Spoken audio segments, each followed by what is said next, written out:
Jean Alouche, merci d'avoir accepté cette invitation. Merci à vous. Je sais que vous êtes plutôt un homme de l'écriture et que vous aimez la lenteur de l'écriture. Mais bon, aujourd'hui, on va se parler, et je dis toujours que c'est une conversation qu'on va avoir ensemble, un peu en marge de ce pourquoi on s'est rencontrés. Vous êtes venu plusieurs fois au salon pour vos livres. Alors je vais rappeler d'ailleurs, l'année dernière, vous êtes venu pour la scène lacanienne et son cercle magique. Vous êtes venu pour la psychanalyse est-elle un exercice spirituel? Réponse à Michel Foucault. Vous êtes venu aussi pour prisonnier du grand autre, l'ingérence divine, pardon. Vous êtes venu pour l'amour Lacan. Et vous êtes venu aussi... Vous n'arrivez pas à vous passer de moi, hein? Vous voyez bien, c'est bien pour ça que vous êtes encore là aujourd'hui. Et pour l'érotique du deuil au temps de la mort sèche. Alors, tout cela... Et pas pour l'amour Lacan. Oui, pour l'amour Lacan, vous êtes venu, oui. Mais bien sûr. Oui. Mais tous ces livres, les séances, les soirées qu'on a eues avec vous, sont toutes sur notre site. D'accord. Sauf érotique du deuil, parce qu'à l'époque, on n'avait pas encore de site. D'accord. Et je dois dire, bien sûr, tous vos livres sont intéressants. On découvre toujours aussi des choses inattendues des auteurs, parce que vous êtes un érudit, vous cherchez, vous aimez sans doute la littérature et plus.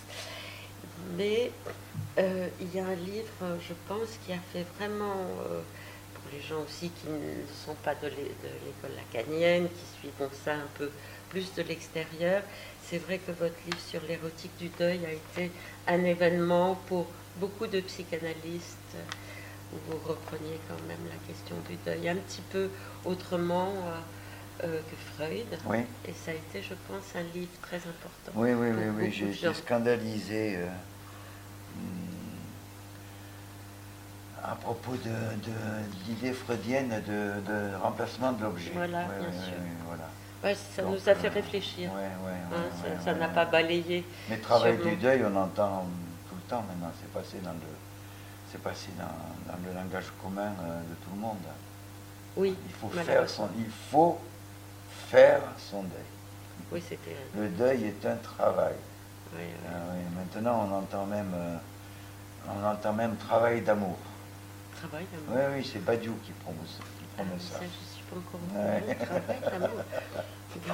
Bon, écoutez. L'amour est un travail. Voilà. Et au moment où le travail pose tellement de questions, j'ai toujours pensé que depuis la dernière guerre, on rentre chez soi et on travaille à aimer. Bon, si ça les rend plus meilleurs et plus, pourquoi pas. Bon, en tout cas, je voulais vous dire que ça a vraiment eu des effets sur beaucoup de gens.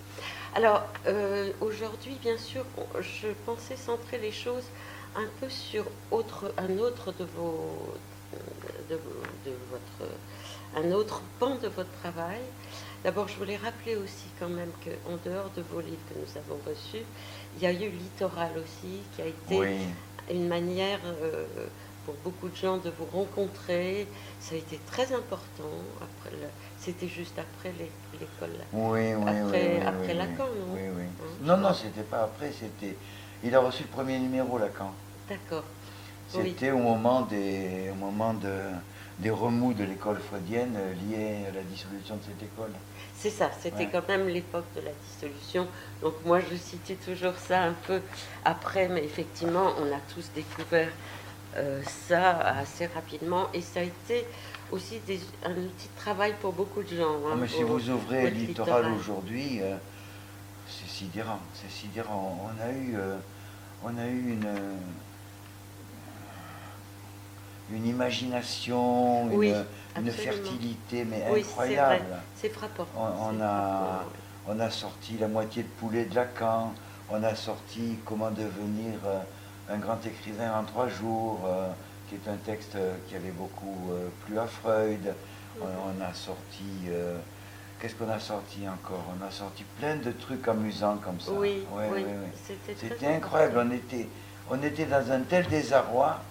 Que ça donnait aussi je pense que ça a besoin beaucoup joué.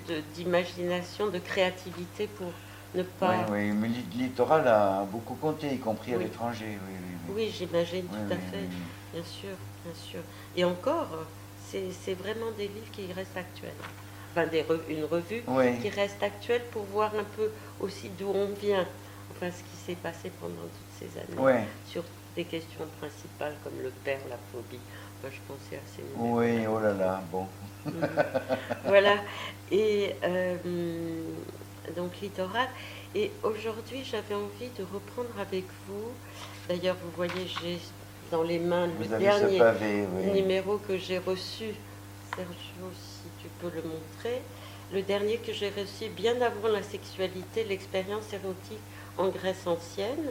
Alors, aux éditions Epel, vous avez inauguré cette série d'ouvrages sur les grands classiques de l'érotologie Moderne.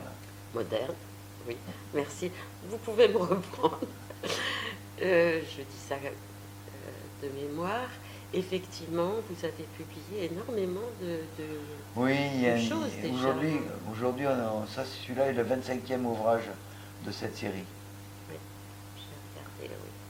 Alors, c'est des œuvres très, j'allais dire scientifiques, au sens de très Universitaire. universitaires. Universitaire, Et oui. vous avez inauguré, et j'ai juste lu, comme je viens de le recevoir, Ouais. votre conclusion.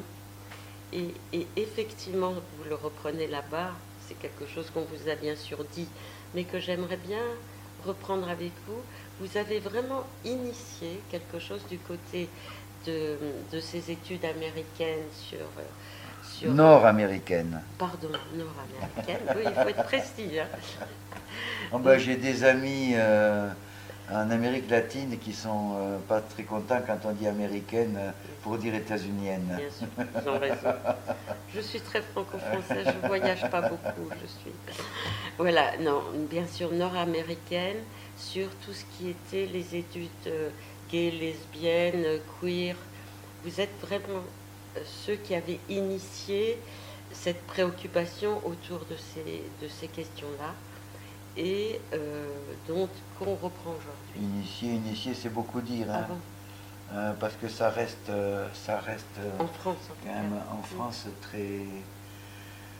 très peu étudié, notamment par les psychanalystes. Alors justement, c'est un peu autour de ça que j'avais envie de vous entendre. D'abord, j'avais envie de savoir, vous qui avez vraiment suivi l'enseignement de Lacan et qui Je ne sais avez... pas si je l'ai vraiment suivi. Enfin, vraiment suivi, vous étiez là en tout cas. En tout cas, le frayage lacanien vous préoccupe, vous en préoccupez beaucoup. Oui, oui, c'est pas tellement Lacan qui m'intéresse. Ce qui m'intéresse, ma question c'est la folie. Et j'ai très tôt élu Lacan comme quelqu'un qui était le plus susceptible de me servir si j'emploie un gros mot, tant pis, je l'emploie, de passeur vis-à-vis de cette question de la folie. Bien sûr. Mais Lacan en tant que tel, c'est pas mon objet. Non, mais la question que je me posais par rapport à ce champ que vous avez initié il y a longtemps, et enfin maintenant on en parle autrement, un peu dans le milieu psychanalytique, bien obligé que nous sommes par la réalité de ce qui se passe dans Vous avez lu dans ma postface là, de ce bouquin, oui, oui. Je raconte que quand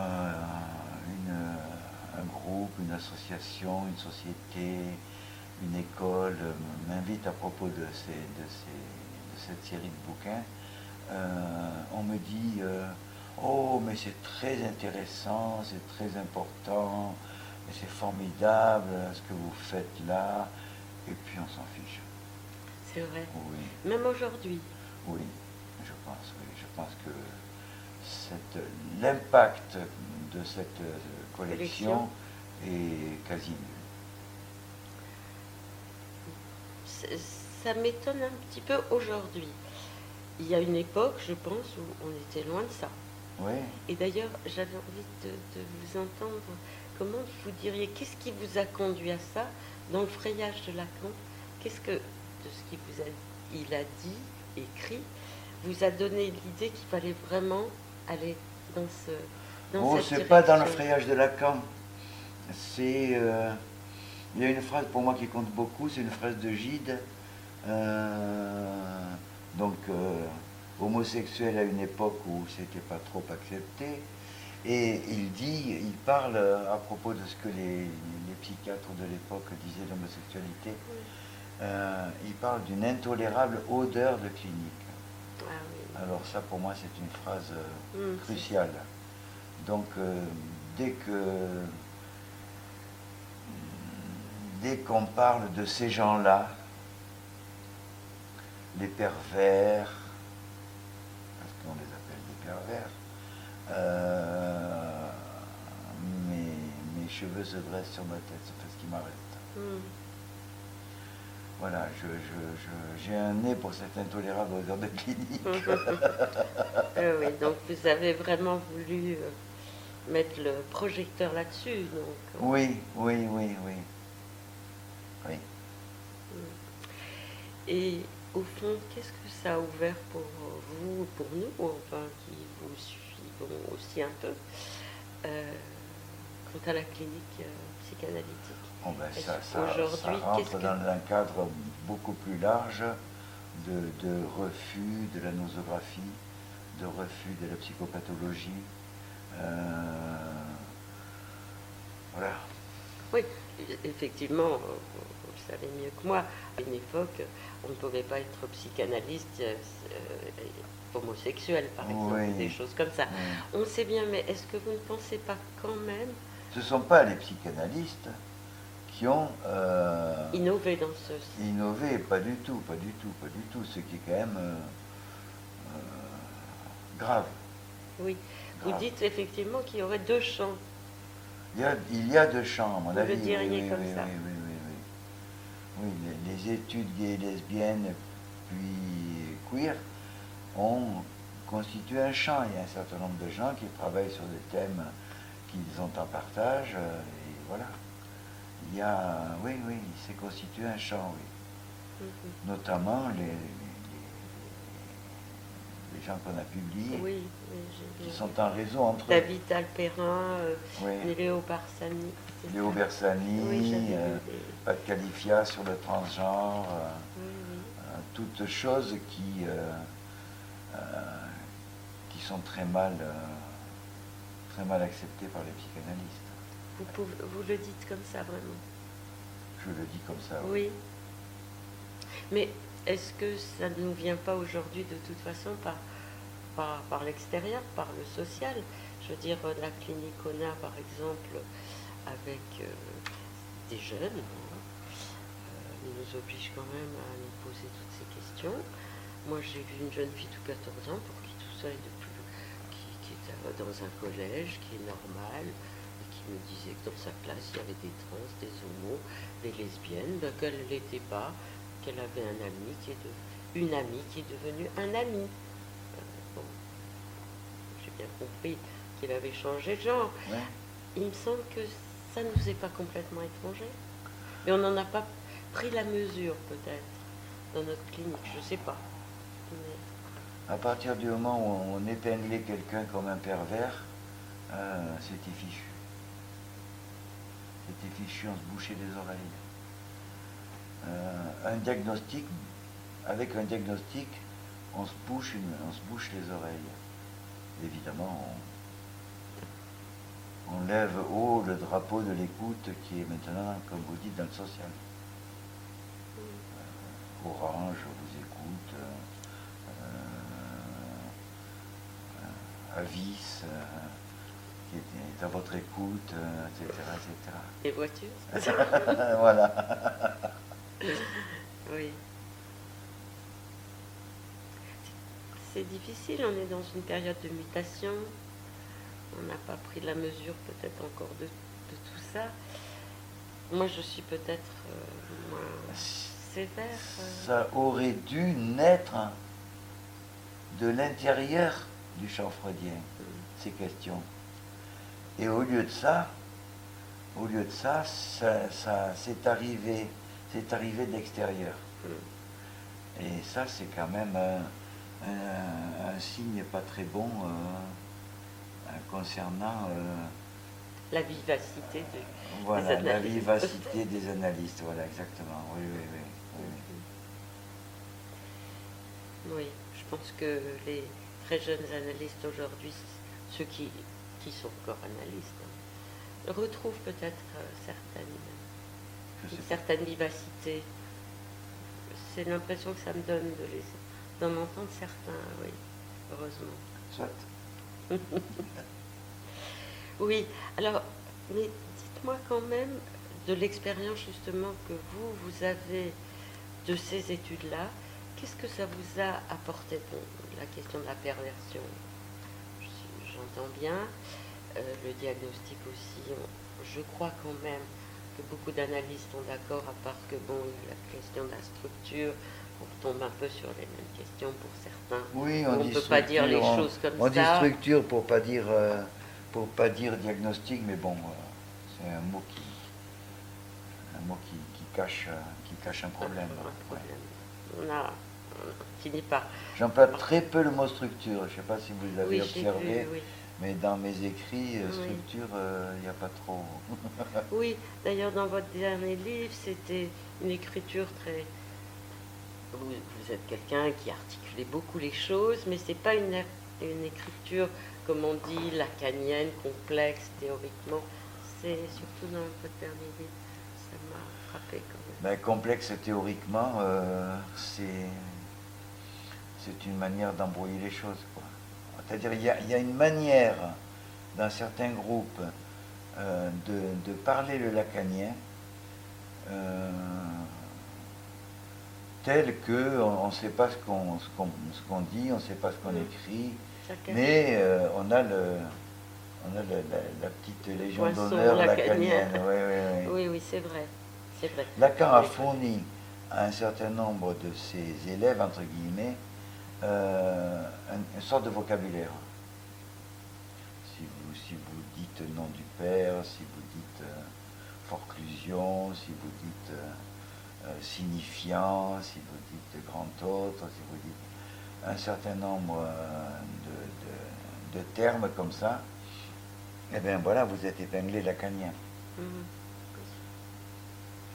Mais comme on reçoit, vous savez, pas mal des dernières publications, je vois quand même quelques livres, depuis un an surtout, où la question se repose, où justement même des gens qui ont beaucoup jargonné, forclusion, nom du père, reviennent un peu et disent combien ça fait frein à l'ouverture à une clinique plus vivante. J'ai l'impression que ça bouge aussi là. Je suis très optimiste. Oui, je vois ça. Moi non. Oui, il faut se forcer un peu, même à l'optimisme, sinon comment continuer?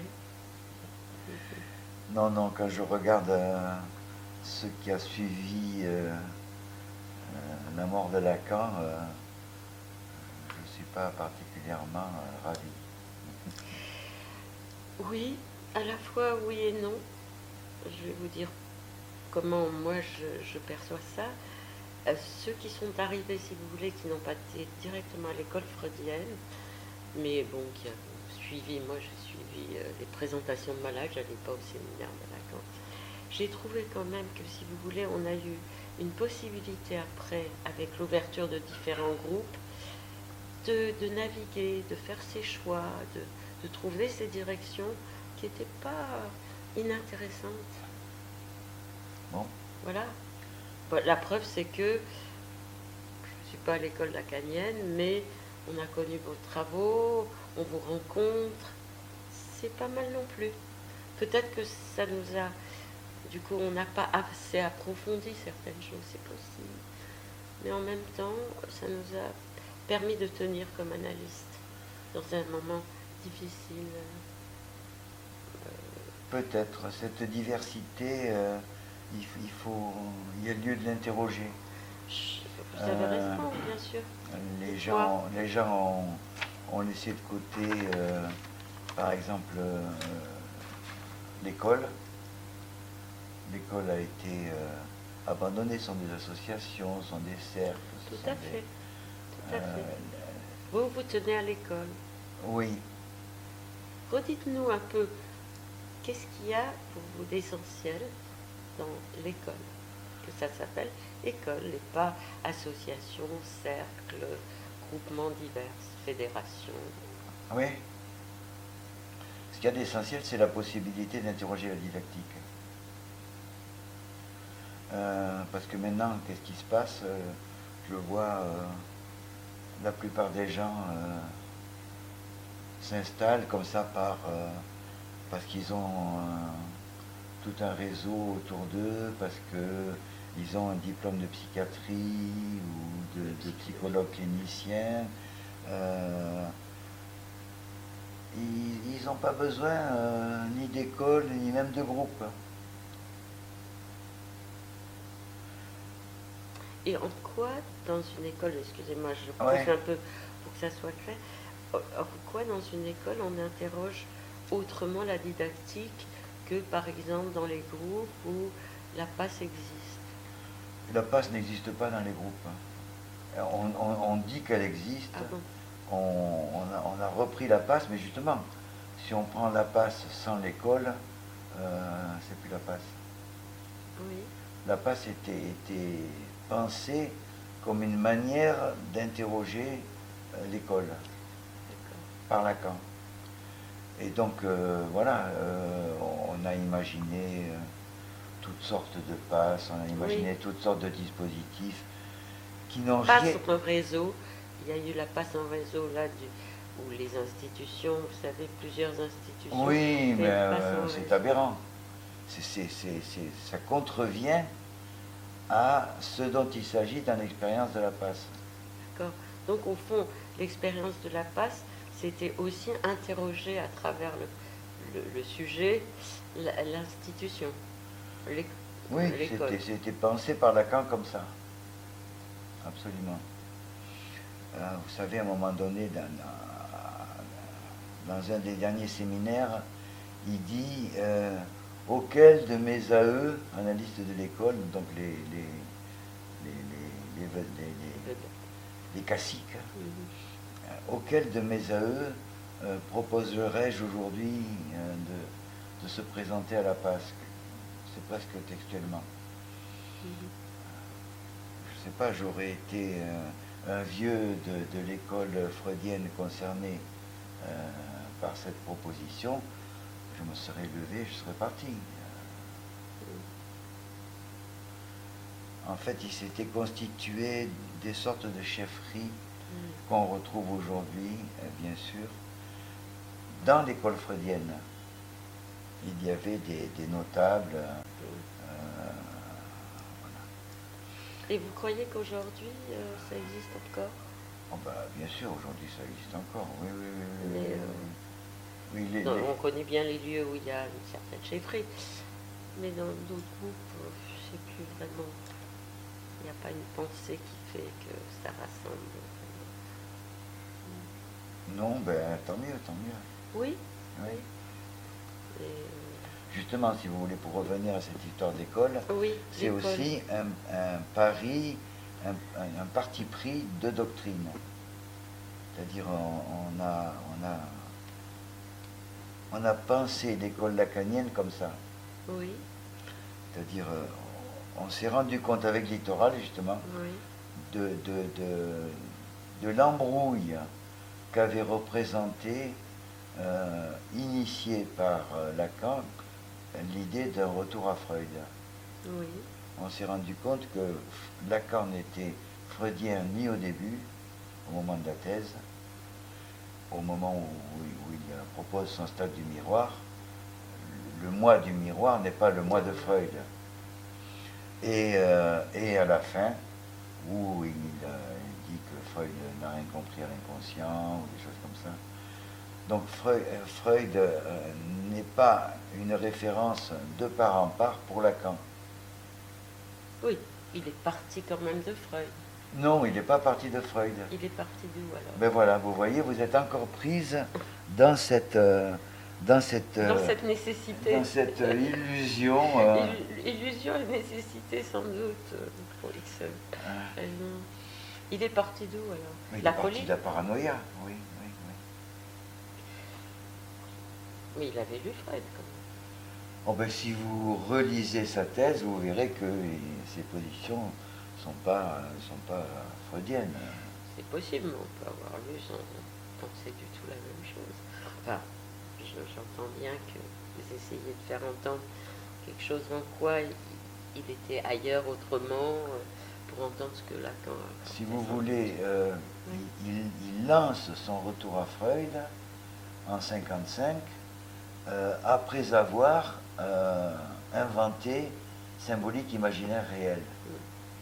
Donc il va chez Freud avec de toutes autres coordonnées que les coordonnées freudiennes. Et c'est pas un retour à Freud au sens où retourner à Freud, c'est penser que dans Freud, il y a la vérité de la psychanalyse. Vérité, oui. Donc vous êtes parti à l'école un peu de ce On est parti de ce point-là. De ce point-là, oui. Et donc ça vous a dirigé autrement. Et absolument, oui, bien sûr. Et notamment jusque...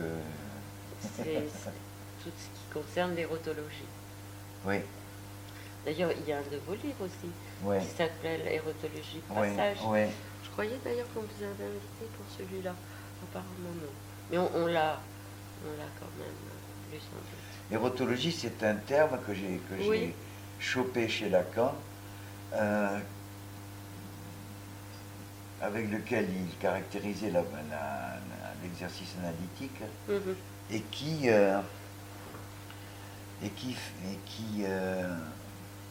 fait que on peut, grâce à ce terme, se débarrasser de la sexualité. C'est ça, non pas du sexe, mais de la sexualité. Donc, Lacan avait anticipé, je crois, bien des choses qui se disent aujourd'hui et qui croient être une nouveauté. Ah, c'est-à-dire, vous pensez à quoi là? Je pense à quoi?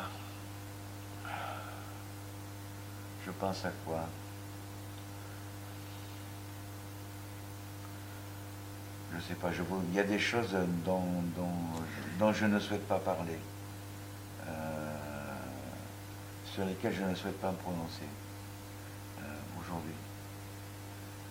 Voilà. D'accord. Peut-être une autre fois ou pas, je ne sais pas.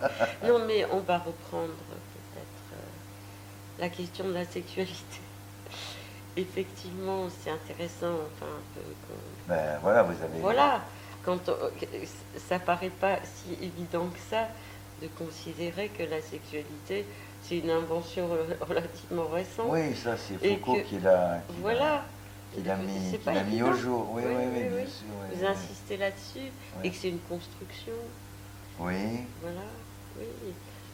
Ça, c'est des choses, voilà, qui ne sont pas sans doute tout à fait évidentes dans le champ public, et même pour les psychanalystes peut-être. Absolument. On continue quand même à parler bien souvent de sexualité. Si vous voulez les références de Lacan concernant l'érotique, ce sont des auteurs comme les poètes courtois, comme Marguerite de Navarre, comme Marguerite Yourcenar, comme Bataille, même si c'est un peu contre, il ne marche pas dans cette idée de transgression si présente chez Bataille. Ce sont un certain nombre d'auteurs qui aujourd'hui n'existent plus. Oui. On ne trouve pas, vous voulez dire, cette qualité d'érotique, ou quelque chose qui parle de ça. Non, on trouve la pensée de la sexualité est une pensée rikiki par rapport à ce que l'érotique véhicule chez Sade, chez Mazoc, de pulsion, de rapport à la mort,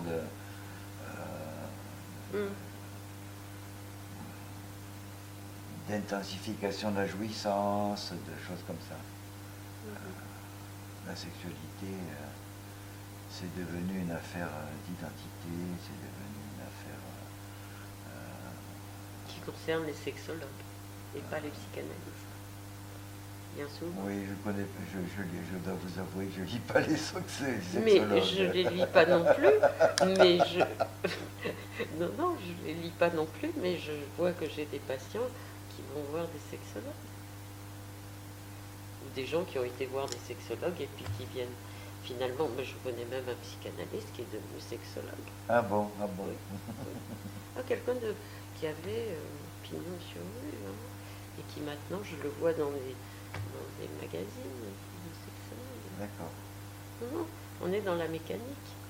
Voilà. Oui, donc d'où l'intérêt de parler de l'érotique, plutôt Oui. que de la sexualité. Ouais. Et alors, comment dire, peut-être aussi approcher un peu plus de ce que toutes ces études sur queer, lesbienne, homosexualité, quand même, qu'est-ce que ça nous enseigne, ça nous apprend Ben, ça nous empêche, si nous existe, je dirais que ça nous empêche d'utiliser à la sauvage un certain nombre de termes. Par exemple, hétérosexuel.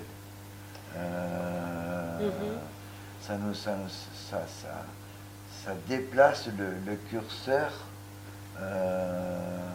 et presque ça le détruit, le curseur de la norme. Donc voilà, c'est quand même quelque chose de très important. Oui, vous dites bien justement combien la psychanalyse s'était embourbée dans du normatif et pour ça c'était rétréci. Ouais. Elle n'était plus opérante. Peut-être qu'elle n'était justement plus opérante. Je sais pas. Du coup, ne suivons pas les... Ah oui, mais je pense quand même que ça change. Ah bon, je vois que vous êtes d'un bel optimisme. Encore. Encore. Ouais. Et vous n'êtes pas complètement pessimiste. Parce que vous suis écrivez tout ça, vous faites... Je suis complètement pessimiste. Ça dépend ce qu'on entend. Continuons, oui. Qu'est-ce que vous pensez alors de la psychanalyse aujourd'hui, actuellement? En quel état vous la diriez? La psychanalyse aujourd'hui, je ne sais pas. Le mouvement lacanien, je sais. Oui, le mouvement lacanien. Bon, et voilà. l'école aussi. Le mouvement lacanien, c'est une catastrophe. C'est une catastrophe. Quand Lacan disait qu'il avait échoué... Avec la face, non? C'est pas ça. Autour de la face. Il avait échoué. Il dit à un moment donné que son enseignement est un échec. Il a dit aussi que cette passe est un échec. Oui, c'est ce que j'ai. Il a quand même continué à faire en sorte que le dispositif fonctionne dans l'école freudienne après avoir dit ça. Ah oui. Ce qu'on oublie de noter. Mais c'est son enseignement d'une manière... son enseignement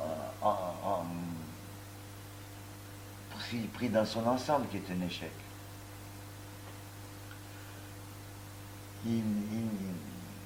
C'était quelqu'un qui disait des choses trop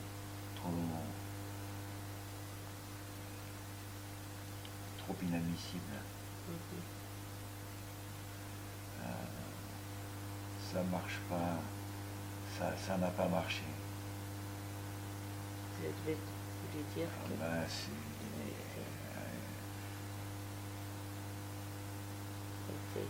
Ils ont mis un couvercle, ils ont quelque chose refermé du côté plus pulsionnel, plus fort, plus subversif. Ah ben, si vous prenez une phrase comme il n'y a pas de rapport sexuel, je pense pas qu'elle soit reçue.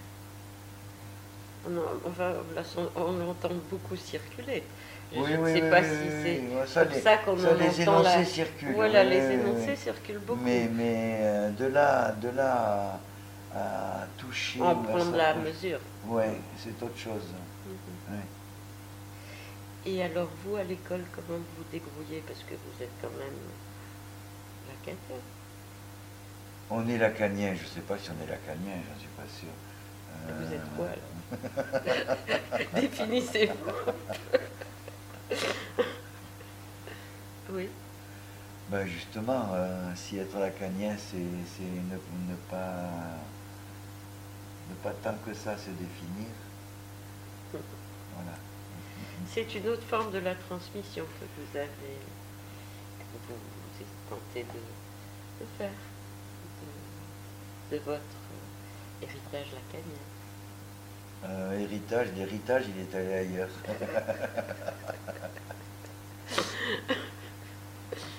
Bon, oui, c'est... Oui, Lacan ayant d'ailleurs dit, comme vous le savez, que la psychanalyse est intransmissible. Oui. Il y a des questions comme ça qui m'ont, à l'époque de l'école freudienne, déjà beaucoup choqué. Il y a eu, à un moment donné un grand colloque ou des journées sur la transmission de la psychanalyse.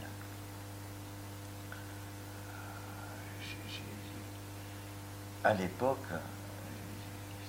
qu'est-ce qu'il leur prend? Qu'est-ce qu'il leur prend?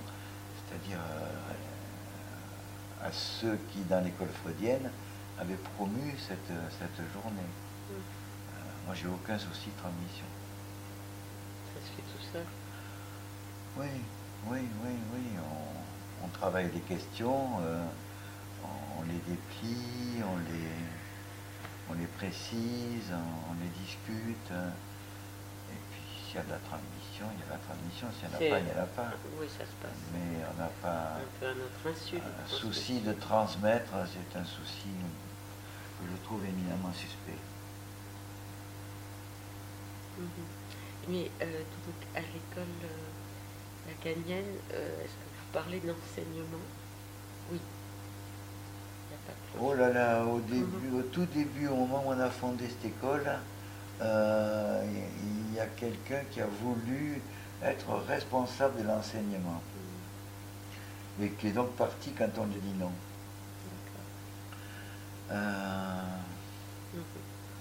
Voilà, ça dit plein de choses.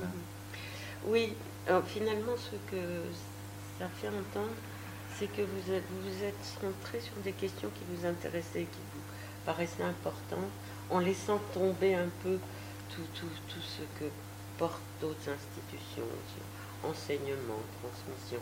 Mais la passe étant restée un point essentiel. La passe est restée en principe un point essentiel.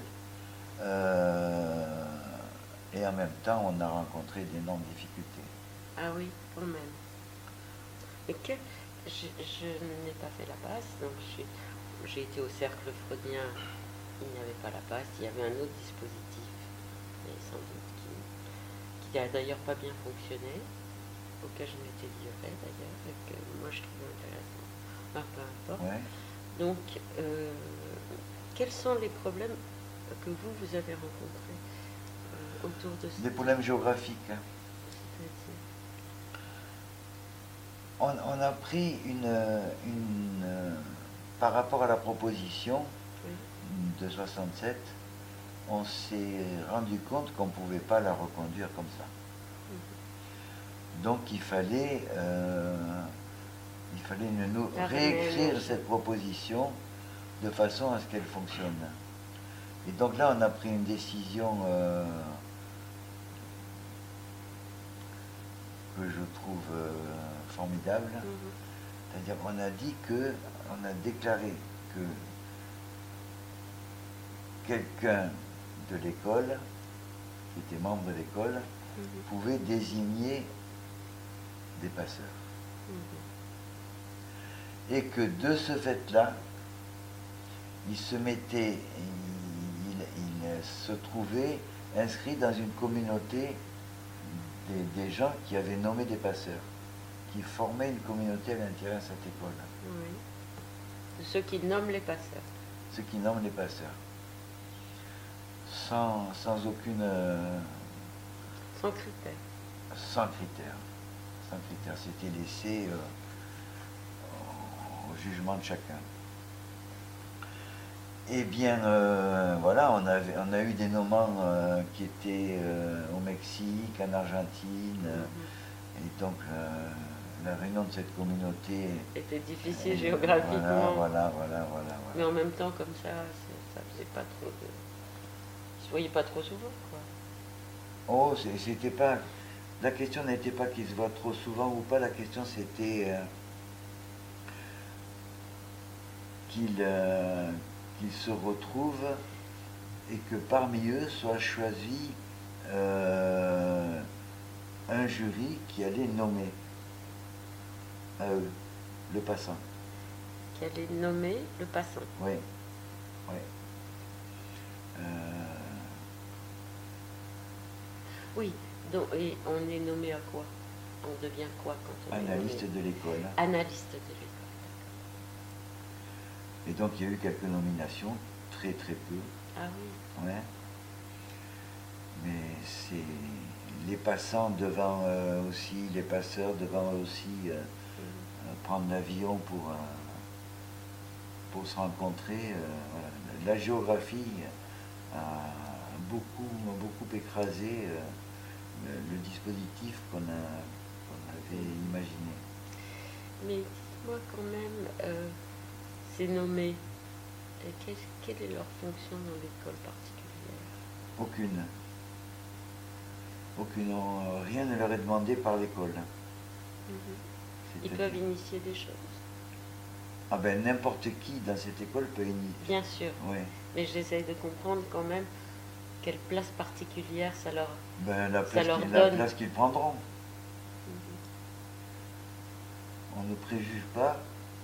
Ça ne leur donne pas une fonction. Non. Ni un grade, ni une autorité particulière, ni rien de tout ça. Donc vous comptez sur le travail qui s'effectue dans le passage des passeurs, enfin dans le trajet qui s'effectue jusqu'à être nommé. Je ne comprends pas votre question. Non, j'essaye de comprendre comment ça se produit, qu'est-ce qui fait qu'ils sont nommés. Qu'est-ce qui fait qu'ils sont nommés? Ben ça, c'était laissé à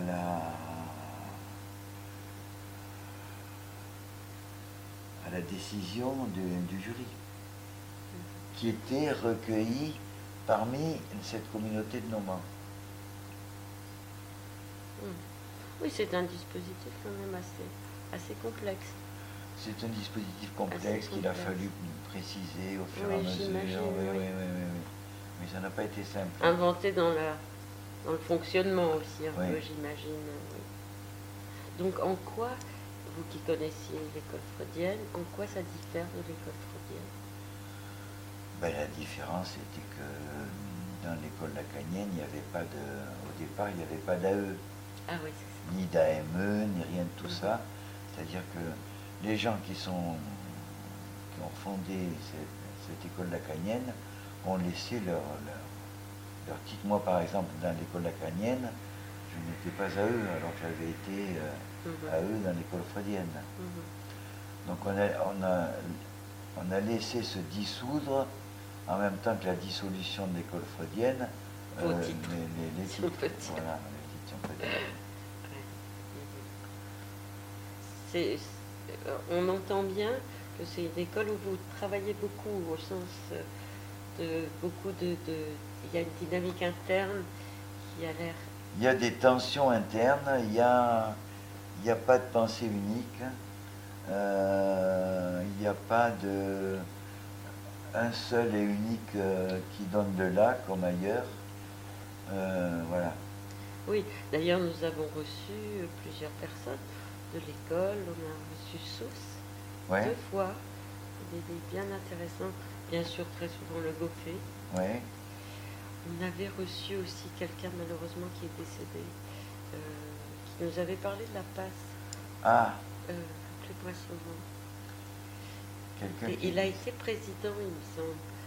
Non, c'est Sousse qui a été directeur de l'école. Et il est mort il y a 3-4 ans, pas vieux du tout d'ailleurs. Comment il sur la passe. Je ne me trompe pas d'école, non. C'était à l'école. Je crois qu'on va s'arrêter là-dessus. Bon, très bien. Merci beaucoup. Ben, c'est moi qui vous remercie.